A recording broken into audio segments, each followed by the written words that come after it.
We're kicking off with the Lionesses not taking the knee at the moment. England Lionesses will not take the knee before their Euro 2025 semi-final against Italy tomorrow night after their defender, Jess Carter, received racist abuse online. Now, we all know that Jess has made a statement on social media. She's stepping back from social media now. She's leaving it to the team to deal with.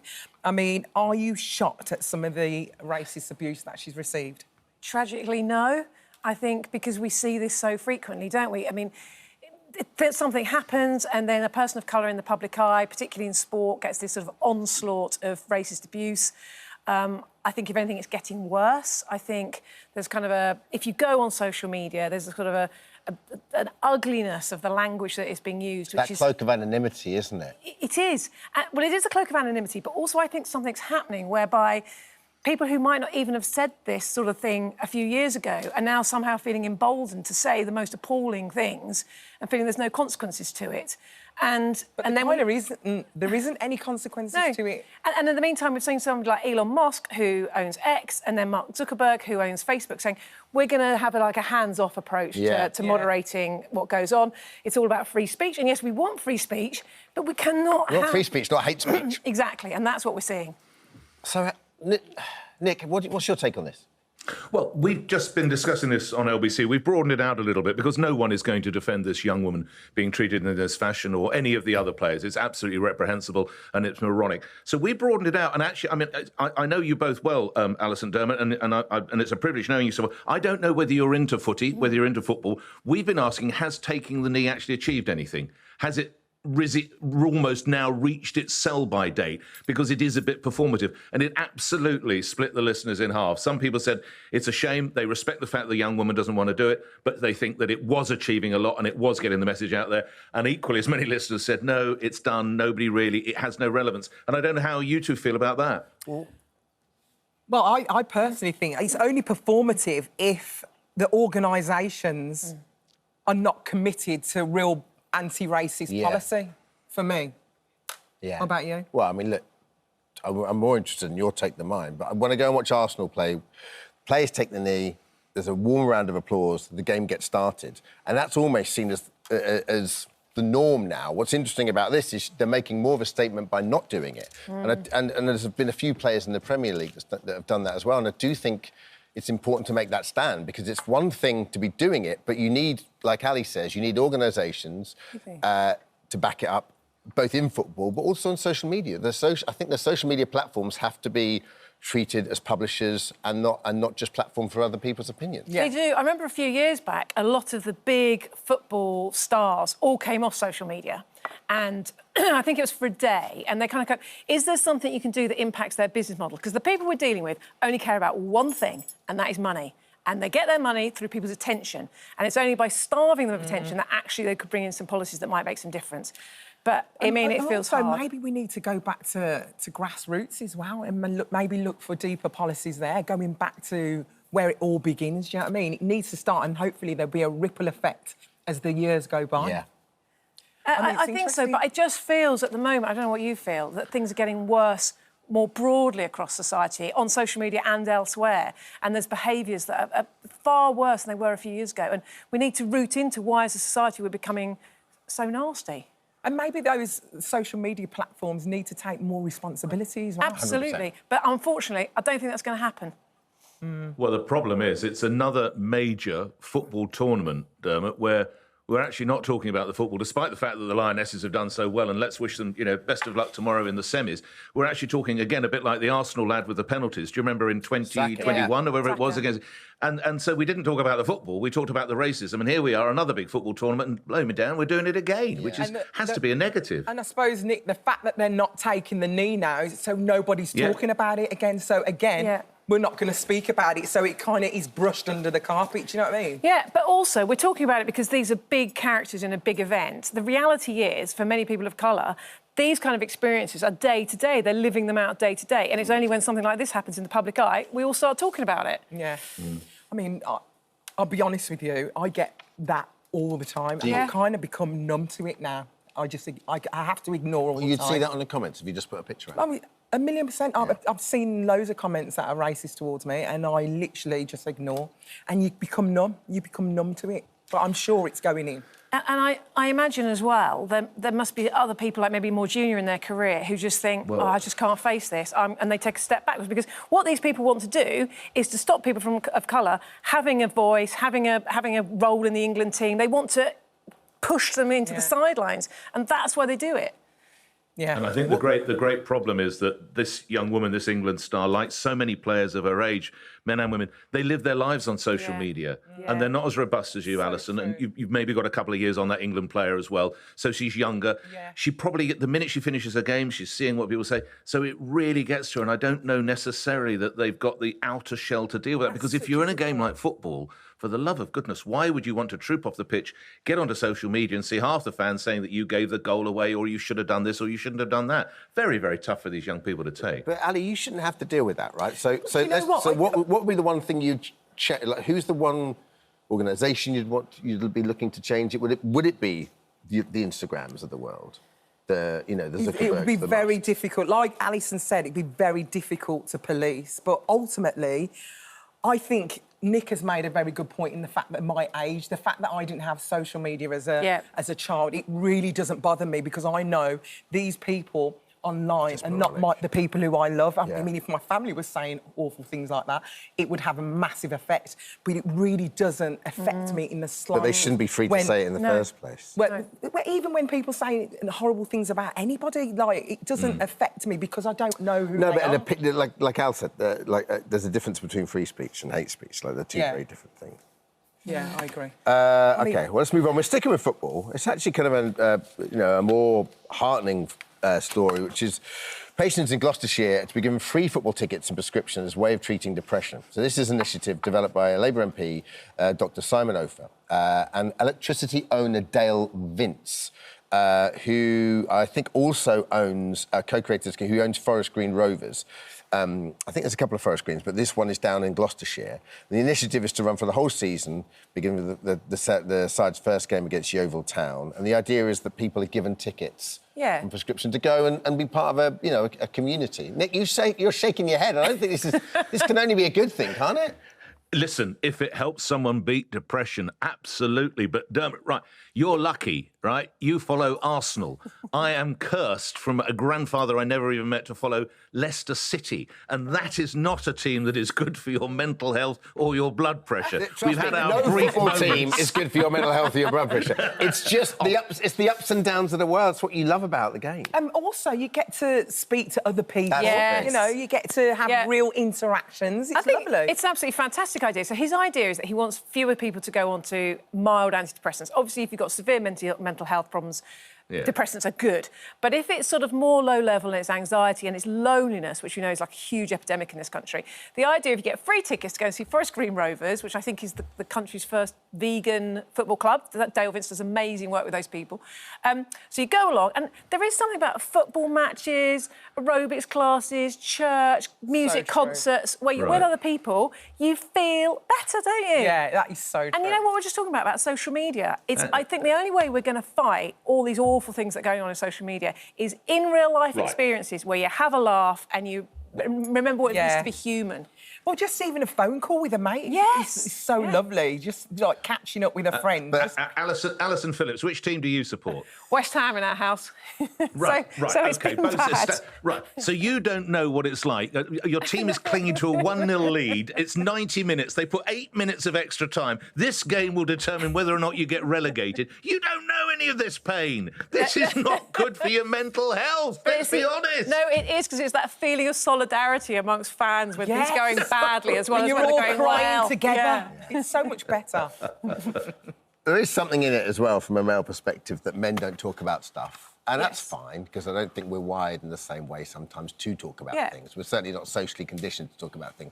There's a certain element of going to the football that there's a catharsis there, right? Yeah, I think so. And you don't need to talk about everything all the time. But just being with another human being and it gives you energy. Yeah. OK, let's move on to the next story. The Education Secretary, Bridget Phillipson, wants schools to teach children that there is a difference between feeling low and suffering with mental health. Well, children will be taught that worrying and feeling down are not mental health conditions in a bid to curb Britain's spiralling worklessness crisis.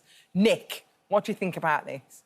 Bobby McFerrin, don't worry, be happy. That's what comes to mind, doesn't it? That wonderful song when you think about it. She talks about, and I quote directly, building grit and resilience, which, I mean, who's going to say no? That's like saying you don't like a mother's love or apple pie. These are great ideas, but how do you actually do it? And what you have to do, and I do think at times there is maybe a trend now that we perhaps now need to let children try and get a little more resilience, but it's how you do it so you don't let your son, your daughter, your sons or daughters start to get in a bad place. So it's one of those things on paper, yes, it will be the execution of it that will determine its success. But the idea that our youngsters have a bit more grit, a bit more resilience, a little bit the conversation we had, Alison, about you and your experiences as opposed to that England football star, then that has to be a good thing. I think part of this is normalising feeling down, without extrapolating it to a crisis, isn't it? Everyone goes through periods where they feel low. And I think to teach that to children is a good thing because you almost lean into it. If you're feeling low, it's kind of natural. Fine. You're always going to be that. Some days moments where you feel great and moments where you feel bad. Yeah, some days you feel sad, some days you feel angry, and then you talk about those things, or you just kind of like, in our house, have an early night, you feel better in the morning. You know, obviously sometimes it spirals to a greater degree, but there is, as parents as well as teachers, I think we try and give far too much for teachers to fix. As parents, we have to sort of say to kids sometimes a bit of tough love, come on, you'll be all right, get to school. And then I think we can help them get through those difficult years, because there is an amazing, the figure is like 1 million people now between 16 and 24-year-olds who aren't working, and a big factor there is mental health. And you can't underestimate, though, COVID, which they've had to deal with, and then... First thing came into my head was lockdown. Social media. Social media, I think, has exactly far greater impact than COVID. Yeah, that's exactly what Bridget Phillipson says. For too many children today, their understanding of how to manage their mood and regulate their emotions is coming from social media rather than their parents, teachers and trained professionals. It's interesting. And it's just taking up too much of their time as well, so they haven't got the opportunity to do those other things that we were just discussing, those in real life experiences that make you feel better. So what we're saying, we need to get rid of social media. I think we need to be much tougher on it. Fine. They were with us earlier. Now, Alison Phillips and Nick Ferrari have returned to discuss more of today's top stories. Is Nick... Wait, he's arriving soon. Apparently he's probably on a bike, isn't he? Yeah, he's definitely probably on a bike. Yeah. But we're going to start off with the Ryanair story. It's a bit controversial because Ryanair is apparently paying its staff a baggage bonus. So Ryanair has admitted that it pays bonuses to staff who catch passengers at the gate trying to board with, wait for it, an oversized cabin bag. Yeah. Can you believe this? Yeah, and so, because you know that Ryanair have always had slightly different measurements for their cabin bags to other people. Yeah, it's quite easy to get caught out. Yes, very, very small. Although that will be changing at some point. They're going to have to change it. But I hope so. In the meantime... What, they're going to have to uniform it? Yes, to others. But in the meantime, the Sunday Times have done an undercover investigation whereby they've got hold of a pay slip of a worker which shows the bonus they get for going down the line and saying, no, I'm sorry, that's oversized. And then you get charged. It's about... So you can get charged like 50, 60 quid extra, but each member of staff gets an extra £1.50 every time they spot an oversized bag. So they're not passing it down to the staff, are they? Not passing that money down. So let's have a look. According to Ryanair employee, they get paid €1.50, that's £1.30 per oversized bag they spot. And the bonus is capped at £70 per month per staff member, according to the Times. Oh, my gosh. Yeah. So you can make some serious dollar then. You could, and I mean, there are two sides to this, because it is really annoying if you get people get on planes and they've got these massive, great bags and they're trying to bring them into the cabin, because that's not fair on everybody else. And you've got no room to put it. Yeah. There's never any room to put it. I mean, I never get on early, but even when I get on, you're like, oh, man. And they take never all your bit above your seat. Yes. But is it your bit above your seat? That's the question. Yes, isn't it? I think it is. It feels like it ought to be. Well, it does feel like it ought to be. It says your seat number on it, so it's my bit. Yeah. Get your stuff out of there. Dry bags in my little bit that I paid for. All right, don't do it. I'm like that. It's anybody's bag. So like whenever you sit down on a Ryanair flight, you're like, oh, I get my book and my water out and I put that in. Oh no, there's nowhere to put it. They're literally taking the mesh away. What are they? They're just gaslighting me. Yeah. You just have to sit there doing nothing. Like I'm sleeping and suddenly someone's selling me a lottery ticket. Oh, I'm like, I don't want a lottery ticket. I'm asleep. And And then they've taken your bag and they go, right, if you want this Coke, it's £1.50. I've got no money. You put my bag all the way down there. I don't know where my bag is. £1.50 for a Coke. You'd be lucky if you got it for under £8. That's so true. I said, you moved my bag. I don't know where you moved my bag to. And then when you land, they celebrate being on time. You're like... excuse me, can I get my bag? It's just 5 miles down there. But anyway. Oh, man. So anyway, someone's doing all right out of it. Someone's doing right. Do you know what? I just think, you know what? With these flights and charging for bag, I just think it's just too much. It should be included in... Yeah. If I was Prime Minister... You just want to make people's life easy, don't you? Yeah, you do. And you go on and you think, oh, that's a decent price for a flight. So you click on it. By the time you've added the bags, So and then, true. you know, would you like to choose where you sit? Well, not really, but then you have to pay an extra bit for that. And... Well, when you are on holiday, apparently, Yes. the benefit lasts for 43 days after you return home. So new research has found that a recent well-being boost... You know what? I need a well-being boost from Nick Ferrari turning up. Is he here? Oh, bring him in. Here we So are. extra, just walking in live on the telly. I love it. Some kind of music we can play while well done. some fanfare or... So, how are you? All right? I'm fantastic. It's Nick Ferrari. I made it. I'm terribly sorry. Oh, thank you. We were just talking about holidays. Yes. And the benefits, the fact they last for 43 days. Well, thank you very much. I came back yesterday afternoon after my holiday and all the benefit has just gone because I've been scrambling. So it lasted about 12 hours. Thank you very much indeed. That's more accurate. It lasts that long. I think it lasts a good week. You know, when you get all tanned and you're looking good, you come back for a week, then what do?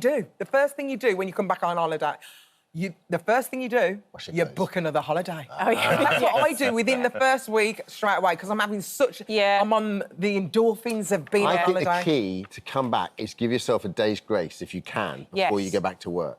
Because if you go back to work, you come home and there's loads of, like, posts to open, emails to answer, washing to do. Or, if you can give yourself a day just to get yourself back to zero, then you feel good. But I never do that. I try and make the holiday last for absolutely as long as possible. And then you come back and then you've got piles of dirty washing, you've got all of that. None of you got that. I came back to a power cut and my freezer completely. Everything. So that ribeye. Yeah, I know. The Ferrari ribeye. Some of the finest sirloin steaks. Are you serious? Yeah, the whole thing's, it's all steaks. gone. Yeah. I'll have to go And back. was there a puddle all over the kitchen floor? That's right. Yeah.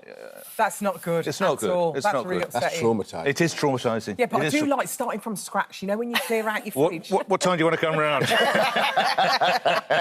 Oh, my goodness. OK, what's Right. the next story? Here we Let's go. move on. Come on. The demand for female tradespeople is now on a rise, apparently. Tradeswomen have said they are inundated with requests from customers who feel safer having women in their home. However, only 2% of skilled trade workers in the UK are female. We need more. We do. There's been a 208% increase in people going to this online directory of tradeswomen. And they think there's a variety of reasons. Some women feel happier having a woman tradesperson in their house, and maybe if they've been a victim of domestic violence. Some men actually prefer having women because they say that they sort of feel a bit emasculated by big men that come around with their tools and whatnot. I mean, it doesn't bother me too much either way, as long as they get the job And they done. do it well. The finish is right and they do it well. Yeah. I'm really funny about things like that. But, I mean, would you prefer a female tradesperson? I think I'm with you. As long as the job is done and done well. But I do think we have to get over a bit of a hurdle where, for many, they still think, and what a great, if you're an electrician, a plumber, you're always going to be in work. Yeah, and women, sorry, young women, Yeah. not women, girls should feel encouraged to go and do Completely. it. It's a trade for life. Yeah. Particularly with AI, there's going to be so many jobs are going to go that if you've got a trade like this, something you can do with your hands, you are going to be in a job where a lot of other jobs won't be around. Yeah. Well, apparently... Do you have a female technician who can fix a faulty fridge, by any way? Can she come round enough? Just get a new one Just get a new one. Because that sounds really faulty. It's bad, isn't it? Well, maybe Alison can come round. Well, I do like a little bit of DIY, you know. It just takes me a lot longer. Takes me a lot longer. Do you think we should be maybe encouraging more women to do it, like, as kids? Yes. Yeah. I think kids should be taught life skills, definitely. at school. Like, you know, I agree. Just the idea Putting of... up a picture. Putting up a picture, changing a plug, those Making a cup of tea. sort of things. I wonder if anybody can now... I mean, I can. You can wire a plug, right? Yeah. You can wire... There's a lot. Absolutely. But the generation... change There's a lot I wish Control. I could do. I'm not great at putting Every time you pictures buy up. anything now, the plug's already on, Yeah, isn't and it? it's sealed as well, so you can't get it I off even if you want to. You can do a shelf now. We learnt it on this show. Do you remember? We did, yeah. We did learn it on this. Right, but can you make Wouldn't a good bet on cup of myself tea? to That's do what it. I On like. average. Apparently, Yes. Gen Z now, they're doing it all in a microwave. They're making microwave tea, which I think Hello, Ian. is definitely wrong. But you know what? I'm not going to knock it until I try it. Thank Absolutely you so much, right. Here's Ian, who's a member of Gen Z. Did you microwave? Never microwave tea. Is this coffee or tea? It looks disgusting. I mean, what It's is that? awful. Where's the milk? I didn't make it. Oh, the excuses Can are we just get a starting. shot of that, just how stewed that Is it looks? coffee? I don't think that matters whether it's... Where's the milk? It's all stuck around the edges. No, that's coffee. No, is it? you're not showing it right. no. Get right in. Is this coffee or tea? it's gonna It's spill. got no See? milk in it. Can you see? It's rather like, fortunate. I where's think the I've dodged milk? it. All right, I didn't order the Bovril. Oh, it is tea with no milk. Tea. It's tea. Do you want some of this milk here? Oh, yes. Yeah, right. I don't Oh, I mind. didn't realise that was the I'm milk. happy to dodge it. Whatever you want. Okay, so we're trying this is no microwave. spoon. But the strange thing about this is apparently it takes What's 2 milk? minutes, 40 seconds to microwave your absolutely tea. disgusting. Whereas it takes about 45 you seconds go- to boil a kettle. You go Don't say first it's and I'll go after disgusting. you. Is that add a little teaspoon of sugar? Oh. Oh, I love Needs it. a bit of sugar. Yeah. It's very strong. That's all it needs. It's dry because there's no sugar in it. Team I'm loving this. Tim Maybe I Bond. want celebrity. Yeah, I love it. So almost Give two-thirds me of the more. 30s admit to making tea in the microwave. Tim Bond from the Tea Advisory Panel. There's a tea advisory panel. That microwave heating can produce uneven temperatures and inconsistent extraction for the tea bioactives. I which want are that packed with job. health and wealth of benefits. Yeah, I want the coffee advisory panel. Thanks, you two. Thank you. Thank you. Thank you for making it in time. No, I'll get back on the bike. No. You got an appointment with a freezer. I like Go on, you Postman can go Pat. now. Go on, Yeah, off you I'll go. go. All right, See you thanks very later. much for having me. Cheerio. Thank you, everybody. Thank you, thank you, thank you, thank you. Hi, everyone. Just wanted to say thank you for visiting our This Morning YouTube channel. Now, listen, we upload new content every day, so go ahead and hit that subscribe button so you don't miss out. And we'll see you in the morning.